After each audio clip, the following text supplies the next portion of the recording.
Assalamualaikum warahmatullahi wabarakatuh. Minggu lalu kita telah menyelesaikan materi tentang sel, materi bab 1. Jadi sekarang kita udah bisa lanjut ke bab 2, yaitu tentang jaringan tumbuhan. Langsung aja ya, kita mulai ke jaringan yang pertama, yaitu adalah jaringan meristem. Jadi jaringan meristem ini sendiri adalah jaringan yang sel-selnya itu aktif membelah. Jadi sel-selnya tuh bisa memperbanyak diri sehingga dia berfungsi untuk mengatur pertumbuhan tanaman, bisa itu pertumbuhan panjang ataupun pertumbuhan lebar. Kemudian berdasarkan asal terbentuknya, meristem ini dibagi menjadi dua, yaitu meristem primer dan sekunder. Nah, untuk perbedaannya antara meristem primer dan sekunder, Ibu mau tanya ke kelas 11 IPA 1. Coba dijawab, apa sih bedanya meristem primer dan sekunder itu? Seperti biasa dijawab di kolom komentar dengan mencantumkan nama dan kelas. Untuk kelas IPA 1 aja ya soal yang ini. Kita lanjut lagi. Sekarang ada pengelompokan meristem berdasarkan letak atau posisinya. Ada meristem apikal, ada meristem interkalar, dan meristem lateral. Yang pertama yaitu meristem apikal yang disebut juga meristem ujung, karena letaknya ada di ujung akar, batang, maupun pucuk. Karena letaknya di setiap ujung bagian tumbuhan, si meristem apikal ini berfungsi untuk mengatur pertambahan panjang organ tumbuhan. Berarti kalau meristem apikal yang adanya di ujung batang, itu dia bisa aktif membelah sehingga batang suatu tanaman bisa bertambah tinggi. Sama halnya dengan meristem apikal yang ada di ujung akar. Dia akan membelah diri menjadi makin banyak sehingga akarnya bisa bertambah panjang. Kemudian ada meristem lateral.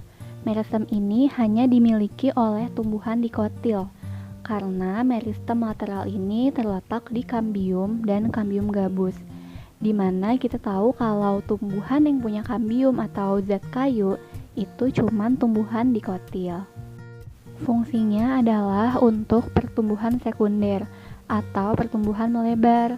Jadi si meristem lateral ini membuat batang ataupun akar menjadi semakin besarnya ke samping. Jadi kalau meristem lateral ini pertumbuhan ke arah samping, kalau yang meristem apikal tadi pertumbuhannya ke arah vertikal, bisa ke atas atau bisa ke bawah gitu. Selanjutnya ada meristem interkalar atau bisa juga disebut dengan meristem aksilar. Meristem interkalar ini hanya bisa ditemukan di tumbuhan yang memiliki batang beruas.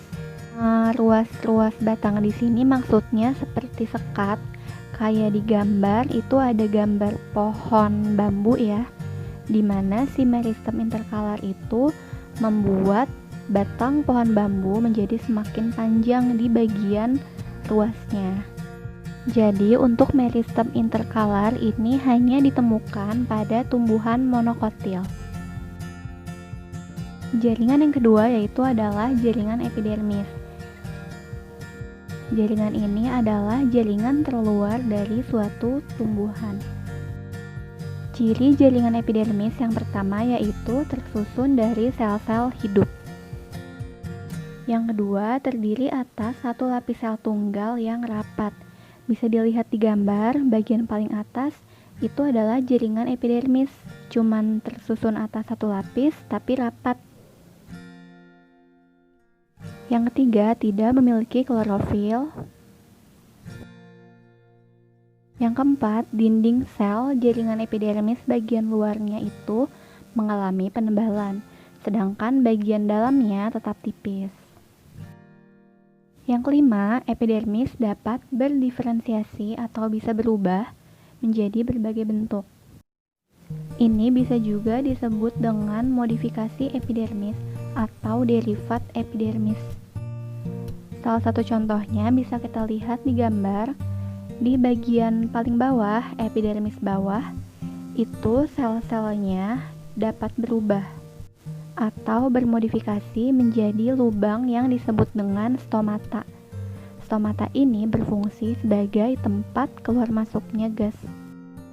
Nah, selanjutnya pertanyaan untuk kelas 11 IPA 4. Coba kalian sebutkan contoh lain dari derivat epidermis minimal 5. Kalian cari jenisnya apa aja dan contohnya apa.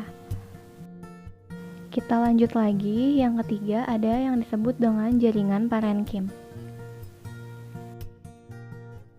Ciri yang pertama yaitu memiliki sel yang bentuknya segi 6. Bisa dilihat di contoh gambarnya. Kemudian terdapat banyak sekali vakuola. Ini akan berhubungan dengan fungsi parenkim sebagai jaringan penyimpanan. Memiliki dinding sel yang tipis. Ukuran selnya besar dan hidup. Memiliki banyak ruang antar sel. Dan juga memiliki kemampuan untuk membelah diri. Jadi hampir mirip kayak jaringan meristem tadi. Nah, untuk jaringan parenkim ini ada banyak lagi jenisnya, menyesuaikan dengan fungsinya masing-masing. Contohnya misalnya ada parenkim yang gunanya tuh untuk menyimpan udara. Nama lainnya itu aerenkim atau parenkim udara. Jadi dia tuh ditemukan biasanya di tumbuhan yang mengapung di air kayak eceng gondok. Nah, untuk jenis parenkim yang lain sekarang Ibu tanya ke kelas 11 IPA 6. Jadi kalian sebutin apa aja sih jenis-jenis parenkim yang lain berikut dengan fungsi dan contohnya. Singkat aja ya, pakai bahasa sendiri, jangan kebanyakan kopasnya. Lanjut ke yang keempat yaitu jaringan kolenkim. Cirinya yang pertama yaitu sel-selnya hidup atau memiliki protoplasma. Fungsinya adalah sebagai penyokong atau penguat pada organel muda, misalnya di batang, di daun, atau di akar. Lalu dinding selnya mengalami penebalan oleh selulosa dan pektin. Ini harus diingat-ingat ya ciri-cirinya. Kemudian lunak, lentur, dan tidak berlignin. Lignin itu nama zat kimia yang bikin suatu organ menjadi keras atau kaku. Dan di dalam sel-selnya terdapat kloroplas. Selanjutnya yang kelima yaitu adalah jaringan sklerenkim. Jaringan sklerenkim ini fungsinya hampir sama kayak kolenkim, yaitu sama-sama penyokong, tapi kalau sklerenkim itu biasanya ditemukan pada organ tumbuhan yang tua. Kemudian dinding selnya tebal, keras, dan memiliki noktah. Lalu tersusun atas sel-sel mati. Maksud dari sel mati di sini adalah sel-selnya itu sudah tidak mengandung yang namanya protoplasma. Tidak terdapat ruang antar sel. Dan dinding selnya mengandung zat selulosa dan lignin. Nah, untuk jaringan sklerenkim ini dibagi menjadi dua jenis. Pertanyaan untuk kelas 11 IPA 7, kalian sebutkan jenis jaringan sklerenkim ada apa aja, kemudian bedanya apa. Dijelasin di kolom komentar ya. Yang keenam yaitu jaringan pengangkut atau jaringan pembuluh. Dibagi menjadi dua yaitu jaringan xilem dan floem. Jaringan floem berfungsi untuk mengangkut zat hasil fotosintesis dari daun untuk diedarkan ke seluruh bagian tumbuhan. Kemudian untuk jaringan floem itu disebut juga dengan jaringan kompleks karena tersusun atas beberapa jenis sel yang berbeda. Sama halnya dengan xilem nanti. Nah, jadi penyusun floem itu ada yang pertama pembuluh tapis, yang kedua sel pengiring, 3 parenkim, 4 serabut, dan 5 sklerenkim. Sekarang pertanyaan untuk kelas 11 IPA 3. Bisa dijelaskan perbedaan dari kelima penyusun jaringan silam itu apa aja? Kita lanjut lagi ke jaringan silam. Di sini fungsinya adalah untuk mengangkut air dan zat hara dari akar ke seluruh tubuh. Untuk penyusun jaringan silam ada 4, yaitu 1 trakeit, 2 trakea, 3 parenkim silam, dan 4 serabut silam. Nah, untuk penjelasan tiap penyusun silam ini bisa dijawab oleh kelas 11 IPA 5. Jadi dijelasin 1-4 itu apa aja perbedaannya. Yang terakhir terkait dengan fungsi silam, yaitu sebagai pengangkut air.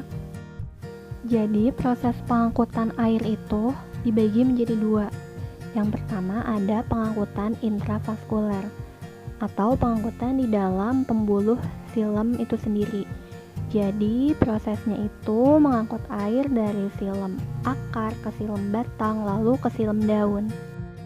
Dan di sini kita bisa bayangkan kalau jaringan silam itu ibarat pipa air yang mengangkut si air itu dari silam akar menuju batang dan menuju daun, kayak gitu.